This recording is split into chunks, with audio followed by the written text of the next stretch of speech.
कहते हैं पर्वत सामने हो और हौसले बुलंद हो तो पर्वत भी छोटे लगने लगते हैं।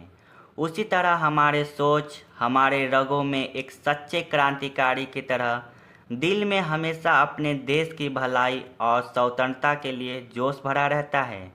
जब एक इंसान अपने देश के लिए अपने प्राण देने को तैयार हो तब इतिहास भी झुक जाता है। नमस्कार दोस्तों, आप देख रहे हैं AS14 एक्सप्लेन। आज हम बात करेंगे उस नौजवान महान क्रांतिकारी की जिसने सिर्फ 23 साल की उम्र में देश की आज़ादी के लिए अपनी जान हंसते हंसते कुर्बान कर दी थी। जी हाँ दोस्तों, वो कोई और नहीं, वो है शहीद आजम भगत सिंह जी। भगत सिंह कोई नाम नहीं जो मिट जाएगी, यह एक आत्मा है जो हर उस सच्चे नागरिकों के दिल में आज भी जिंदा है जिसने उनको जाना समझा है। दोस्तों, भगत सिंह का जन्म 28 सितंबर 1907 को पंजाब के बंगा गांव में हुआ था, जो वर्तमान पाकिस्तान में पड़ता है। इस वीर भगत सिंह के माता जी का नाम विद्यावती कौर और पिताजी का नाम किशन सिंह था। मेरे दोस्तों, भगत सिंह जी एक साधारण हंसमुख और बुद्धिमान व्यक्ति थे। छोटे से उम्र में ही उनमें देशभक्ति की ज्वाला थी।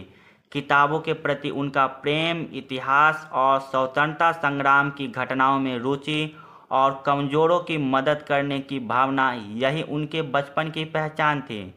जब वह बचपन से बड़े ही हो रहे थे कि जलियांवाला बाग हत्याकांड और ब्रिटिश अत्याचारों की खबरें सुनकर उनका साहस और क्रांतिकारी की भावना और गहरी हो गई। यानी बचपन से ही निडर सच्ची देशभक्त यही थे भगत सिंह। दोस्तों, बचपन में ही भगत सिंह अपनी साहसिक और जिज्ञासु स्वभाव के लिए जाने जाते थे। वे अक्सर गुप्त रूप से गोलियां या हथियार जमीन में छुपा दिया करते थे। यही बचपन की आदत और बाद में उन्हें एक महान क्रांतिकारी और निडर देशभक्त बनाने में मदद करती है। बचपन से ही उनके दिल में साहस, जिज्ञासा और गुप्त रणनीति की ज्वाला जल रही थी। जब 13 अप्रैल 1919 को अमृतसर में जनरल डायर ने निर्दोष नागरिकों पर गोलियां चलवाई, हजारों लोग मारे गए। उस समय वे केवल 12 साल के थे। यह घटना उनके मन में गहरा सदमा और क्रोध पैदा करने वाली थी। उन्होंने ठाना कि वे अपने देश को अंग्रेजों के अत्याचार से मुक्त करेंगे। अब भगत सिंह केवल पढ़ाई या सामान्य जीवन में रुचि नहीं रखते थे, बल्कि उन्होंने क्रांतिकारी बनने का फैसला कर लिया। उन्होंने महसूस किया कि अन्याय के खिलाफ सिर्फ रोना या दुख व्यक्त करना पर्याप्त नहीं, बल्कि सक्रिय कदम उठाने होंगे। 1924 में भगत सिंह जी रिपब्लिक एसोसिएशन से जुड़कर वे सक्रिय क्रांतिकारी बने। उनका उद्देश्य हिंसा नहीं बल्कि ब्रिटिश शासन को जगाना था।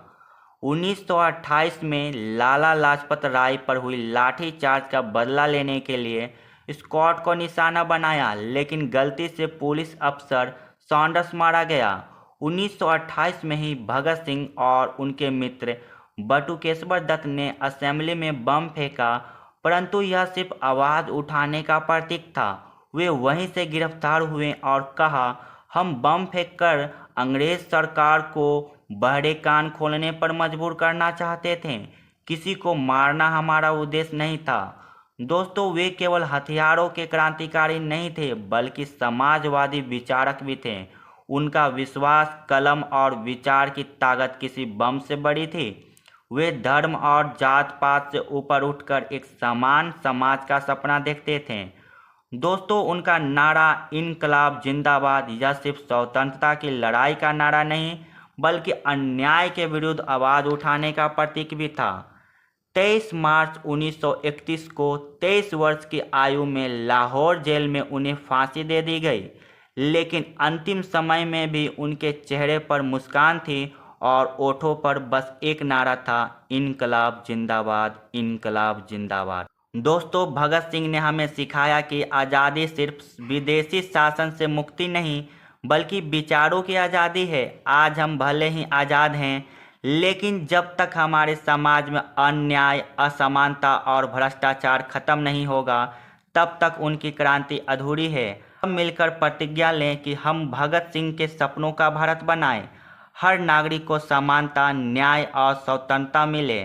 इसी तरह की जानकारी के लिए बने रहें आप हमारे साथ। चैनल को सब्सक्राइब और शेयर अवश्य करें। जय हिंद, जय भारत।